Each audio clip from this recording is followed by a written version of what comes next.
वेंगुर्ले तालुक्यातल्या या भोगव्याला खास विशेष पसंती लोक देतात. ह्याचं कारण म्हणजे एक स्वच्छ सुंदर असे समुद्र किनारे आहे, ज्याला ब्लू फ्लॅग साठी नामांकन मिळालं होतं. या बाजूला एका बाजूला आंब्याच्या सुंदर बागा आहेत. हा थंडावा आणि असलेले स्वच्छ समुद्र किनारे हे लोकांना भावतंय, आकर्षण वाटतंय आणि यामुळे या भागात विशेषतः भोगव्याला लोक पसंती देतात. उष्णता ही वाढलेली असले, जरी तापमानाचा पारा वाढलेला असला तरी पण लोकांच्या मुलांच्या परीक्षा झालेल्या आहेत. कुठेतरी विरंगुळा, आजूबाजूला कुठेतरी जावं, पर्यटनाचा आनंद लुटावा, या दृष्टीने भोगव्याला विशेषतः खास पसंती सिंधुदुर्गात मिळते. आणि त्यामुळे जर आज समुद्र किनारे बघितले असतील, पर्यटनाचे रूम्स बघितले असतील, हे चांगल्यापैकी प्रतिसाद पर्यटनाला या भागातून मिळतो. मे महिना सुरू होणार आहे, काही दिवस हंगाम सुरू असतो, मुख्य हंगाम आता सुरू झालेलाच आहे. कसा मे महिन्यात सुद्धा कसं असेल? निश्चितपणे मे महिन्याचं पर्यटकांचं स्वागत आम्ही करू. गेल्या वर्षीच्या तुलनेत 15 मेला पाऊस सुरू झाला, हा अखंडपणे पाऊस राहिला. यंदा मात्र वातावरणात कुठेतरी थोडासा बदल वाटतोय, पण तसं होऊ नये किंवा काहीतरी ते विरजण पडल्यासारखं होतं. तर चांगल्यापैकी प्रतिसाद आहे आणि मे महिना हा तर अगदी ह्याचाच सीझन असतो, मोस्ट सीझन असतो. तर ह्या सीझन आम्ही निश्चितपणे आनंदाने स्वागत करू. येणाऱ्या पर्यटकांना निश्चितपणे सुखावं, हा त्यांचा प्रवास होईल, आनंद मिळेल, यासाठी प्रयत्न करू.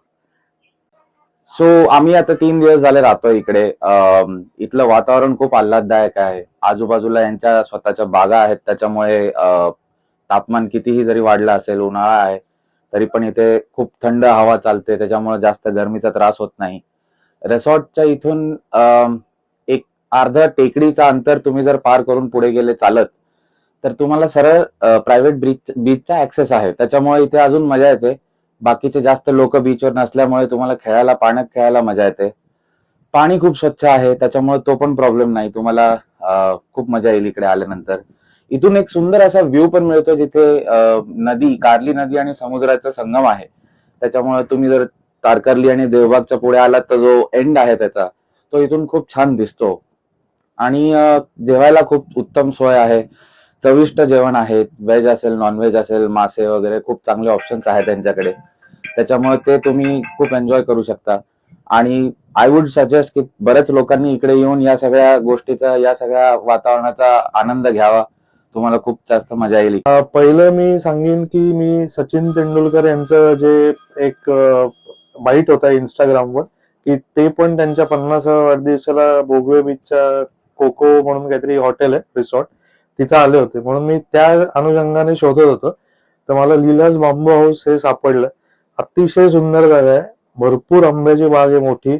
आंबे पण खाल्ले, आमरस पण खाल्ला. नंतर फणस वगैरे, केळी फुलाची भाजी, अशा अनेक आपला जो रानमेवा म्हणतो आपण, जसं कोकणातले वेगवेगळे पदार्थ आहेत. घावण खाल्ले, आंबोळी खाल्ल्या. अतिशय सुंदर रुचकर जेवण आहे. त्याच्यानंतर ह्या प्लेस पासून अजून खूप चांगले देवळं आहेत जी बघू शकता तुम्ही, जसं की भगवती मंदिर आहे, नंतर वेताळ आहे, वेतोबांचा देवळ आहे, नंतर लक्ष्मीनारायणाचं आहे वालावलच्या इथं, वेंगुर्ल्याचं लाईट हाऊस आहे. तसं भरपूर आम्ही फिरून आलेलो आहे. आता 3-4 दिवस आहे. आणि सगळ्यात आवडती गोष्ट म्हणजे गजबजाट नाही, फॅमिलीसाठी अतिशय सेफ जागा आहे. मुलं वगैरे पण राहू शकतात. प्रायव्हेट बीच आहे, त्यामुळं थोडी फॅमिली फ्रीली वावर करू शकतात. आणि शांतता आणि वेल मेंटेन क्राऊड आहे, त्यामुळे राहायला इथं खूप छान मजा येते असं मला वाटतं. आणि अवश्य भेट द्यावी लीलाजला. आपलं नाव? अमित टंगसाळे, पुण्यावरून आलोय मी.